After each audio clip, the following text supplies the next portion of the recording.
उठो, जागो और भागो, तब तक भागो जब तक मंजिल की प्राप्ति न हो जाए। तो स्वागत है आपके और मेरे अपने चैनल पे। आज फिर से हम लोग स्टार्ट करने वाले हैं केमिस्ट्री का वीवीआई ऑब्जेक्टिव क्वेश्चन। तो आज हम लोग स्टार्ट करने वाले हैं अम्ल क्षार लवण का पार्ट 3। तो पहला क्वेश्चन हम बोलते हैं, चींटी के डंक में कौन सा अम्ल पाया जाता है? तो चींटी के डंक में मेथनोइक अम्ल पाया जाता है, ठीक है।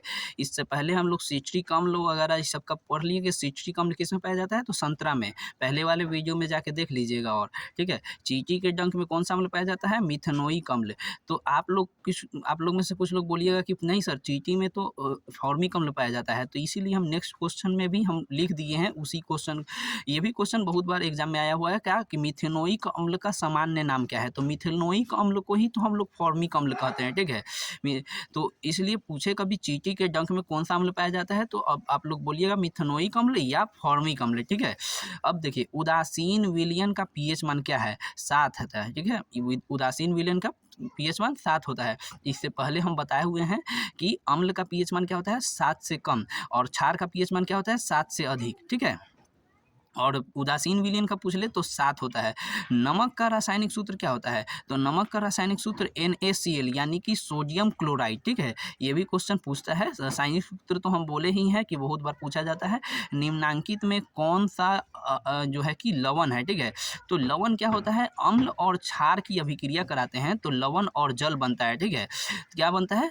अम्ल और क्षार की अभिक्रिया कराने पर लवण और जल बनता है। इसे उदासीनीकरण अभिक्रिया कहते हैं। ये बहुत बार एग्जाम में पूछा जाता है, 2 मार्क्स में भी, ठीक है। तो अब ऑब्जेक्टिव क्वेश्चन में ही देख लीजिए, निम्नलिखित में कौन लवण है, ठीक है। तो K2SO4, ठीक है। एक घोल नीले लिटमस पत्र को लाल कर देता है, ठीक है। बचपन में ही हम लोग 7वां 8वां क्लास में ही पढ़े थे कि नीले लिटमस पत्र को जो लाल कर देता है वैसा घोल क्या कहलाता है? अम्ल कहलाता है, ठीक है। यानी अम्ल का पीएच मान क्या होता है? 7 से कम। अभी हमने बताया था कि अम्ल का पीएच मान 7 से कम होता है। इसमें 7 से कम कौन है? 2 है, ठीक है। तो नीले लिटमस पत्र को लाल कर देता है तो घोल का पीएच मान 2 होगा, ठीक है। अगर एक घोल लिटमस पत्र को नीला कर देता है, ठीक है। लाल लिटमस पत्र को नीला कर देता है तो उसे क्षार कहते हैं। नीले लिटमस पत्र को लाल कर देता है तो उसे अम्ल कहते हैं। और लाल लिटमस पत्र को जो घोल नीला कर देगा उसे क्या कहेंगे? क्षार कहेंगे। और क्षार का पीएच मान क्या होता है? 7 से अधिक है। इसमें 7 से अधिक कौन है? 10 है। हमारे शरीर का पीएच परास रहता है, ठीक है। हम ये भी बहुत बार पूछा जाता है कि, और समझिए तो ये भी ये क्वेश्चन है और मोस्ट इंपॉर्टेंट है, ठीक है। हमारे शरीर का पीएच परास रहता है क्या? 7 से 7.8, ठीक है। 7 से 7.8, ठीक है।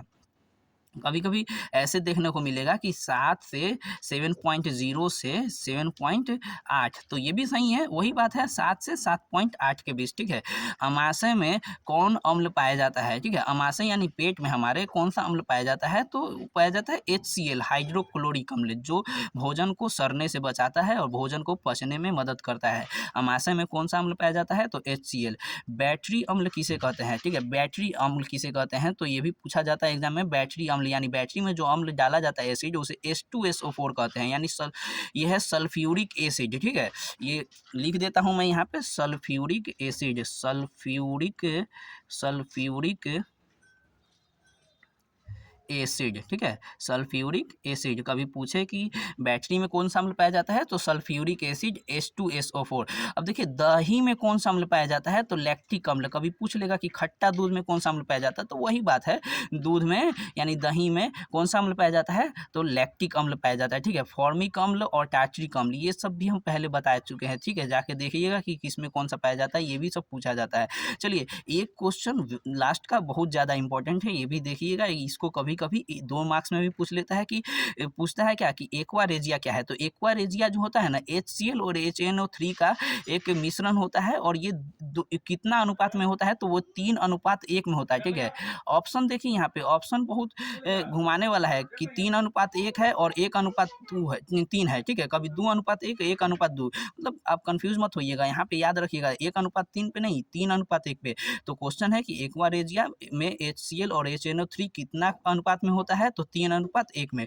चलिए फटाफट से एक बार और रिवीजन कर लेते हैं, ठीक है। चींटी के डंक में कौन सा अम्ल पाया जाता है? मिथनोइक अम्ल। मिथनोइक अम्ल का सामान्य नाम क्या होता है? तो फॉर्मिक अम्ल। उदासीन विलयन का पीएच मान कितना होता है? तो 7 होता है। नमक का रासायनिक सूत्र कितना होता है? तो NaCl होता है, ठीक है, NaCl होता है। निम्नलिखित में कौन लवण होता है? तो K2SO4 लवण है। एक घोल नीले लिटमस पत्र को लाल कर देता है, घोल का पीएच मान क्या होगा? 2 होगा। एक घोल लाल लिटमस पत्र को नीला कर देता है तो उस घोल का पीएच मान क्या होगा? 10 होगा, ठीक है, यानी 7 से अधिक होगा। हमारे शरीर का पीएच परास क्या है? तो 7 से 7.8 के बीच में। अमाशय में कौन सा अम्ल पाया जाता है? HCl हाइड्रोक्लोरिक अम्ल। बैटरी में कौन सा अम्ल पाया जाता है? H2SO4 यानी सल्फ्यूरिक एसिड। दही में कौन सा अम्ल पाया जाता है? तो लैक्टिक अम्ल पाया जाता है। एक्वारेजिया में HCl और HNO3 का अनुपात क्या होता है? तो 3:1 होता है। तो कैसा लगा वीडियो आप ज़रूर बताइएगा कमेंट में, ठीक है। और इसका बस अब लास्ट एक बच जाएगा पार्ट 4, ठीक है, तो उसको भी कल या आज ही अपलोड कर दिया जाएगा। तो आप लोग को मिलते हैं फिर नेक्स्ट वीडियो में, ठीक है, इसी चैनल पे। और ऐसे ही प्यार देते रहिए इस चैनल को।